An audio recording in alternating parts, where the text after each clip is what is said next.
नमस्कार दोस्तों, आप सभी का हार्दिक स्वागत है हमारे चैनल क्रूसेंट एस्ट्रो पर। आज हम बात करेंगे छोटी दिवाली के बारे में। छोटी दिवाली के दिन धन की देवी माँ लक्ष्मी जी की पूजा की जाती है और साथ ही भगवान गणेश जी और भगवान कुबेर जी की भी इस दिन पूजा की जाती है। और इस दिन अपने घर में हम मृत्यु के देवता यमराज जी की भी पूजा करते हैं। छोटी दिवाली को नरक चतुर्थी के नाम से भी जाना जाता है। नरक चतुर्थी क्यों मनाई जाती है, इस विषय पे आज हम चर्चा करेंगे डॉक्टर राजवीर शास्त्री जी से। शास्त्री जी, बहुत बहुत स्वागत है आपका। धन्यवाद। शास्त्री जी, छोटी दिवाली क्यों और कब मनाई जाती है? छोटी दीपावली चतुर्दशी तिथि के दिन अमावस्या तिथि से पूर्व कार्तिक मास में मनाई जाती है।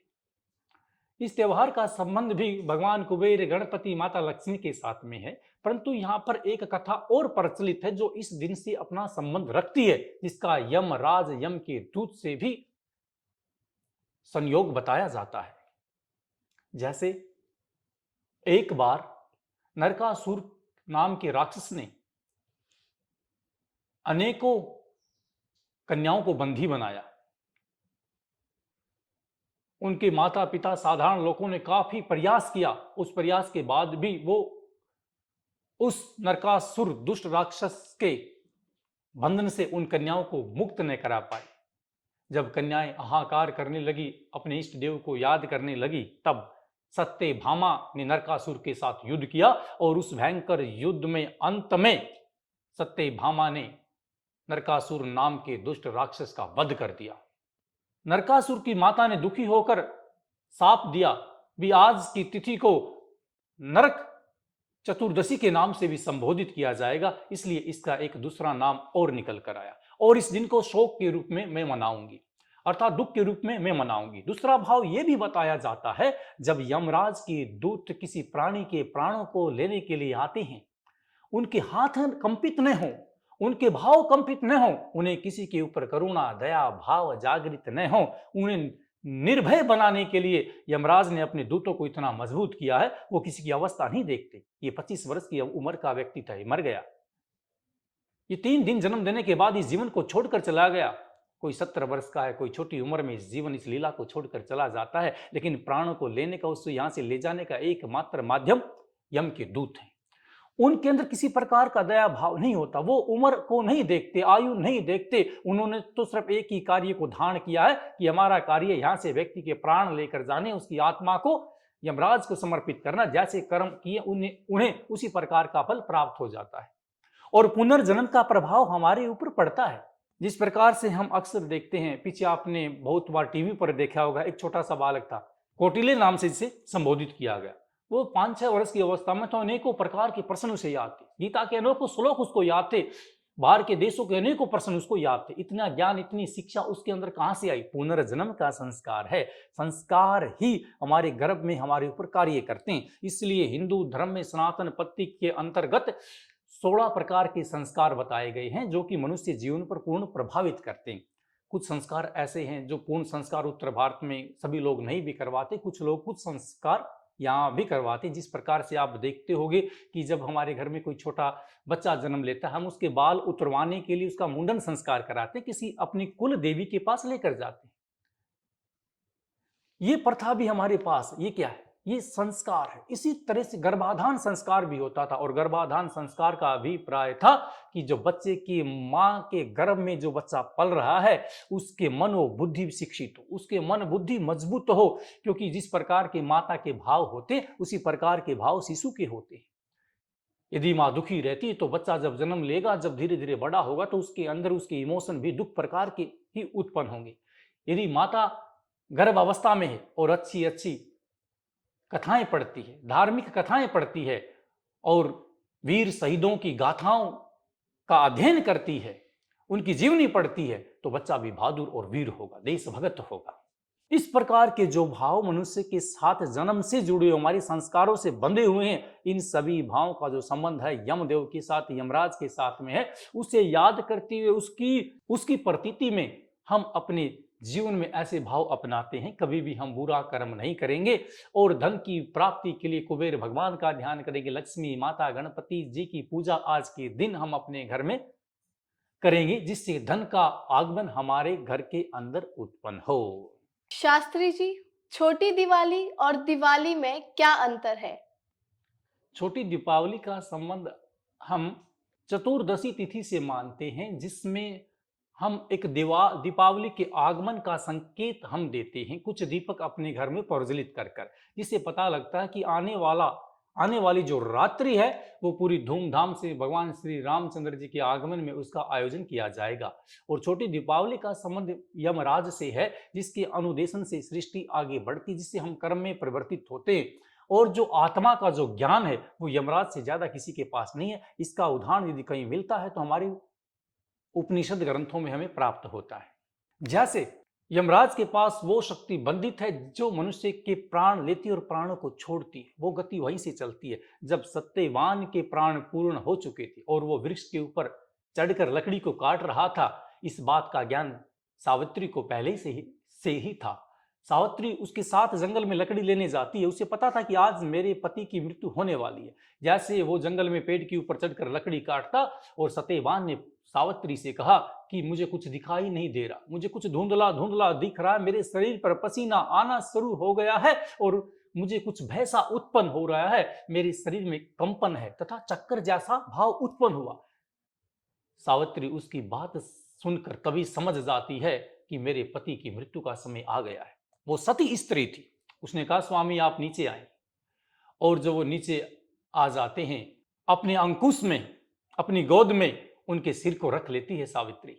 और जब यम के दूत वहां पर आते हैं प्राण लेने के लिए, उस सती नारी की शक्ति तेज को देखकर वो भी उसके प्राण लेने में असमर्थ हो जाते हैं, कांप जाते हैं और बड़े भयभीत अवस्था में यमराज के पास जाते हैं।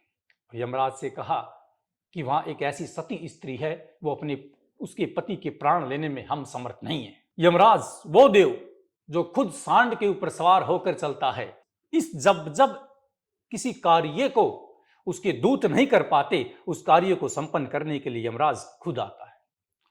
जब यमराज सावित्री के पास में खड़े होते और उसने कहा कि ये तो विधि का विधान है, जिसकी जितनी भी शक्ति, जितनी भी श्वासें हैं और वो श्वास, वो प्राण वायु जब समाप्त हो जाएगी, उसे इस लोक को छोड़कर जाना पड़ेगा।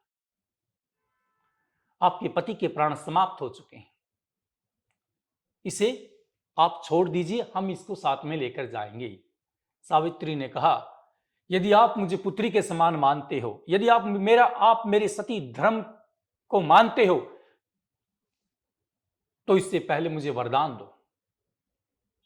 यमराज ने कहा कि मैं आपको वरदान देता हूं, आप वरदान मांगिए, फिर हम अगला कार्य शुरू करेंगे। और मूल कार्य क्या था?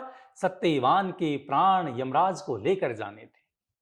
सावित्री ने यमराज से कहा, प्रभु मुझे इस प्रतीक से एक पुत्र चाहिए। यमराज ने कहा, तथास्तु। अब वचन में बंद हो गए, उसे पूर्ण किस प्रकार से किया जाए? जब पति के प्राण लेने के लिए यमराज स्वयं आए, अब उस पति से पुत्र कहां से आए जब पति ही मर जाए?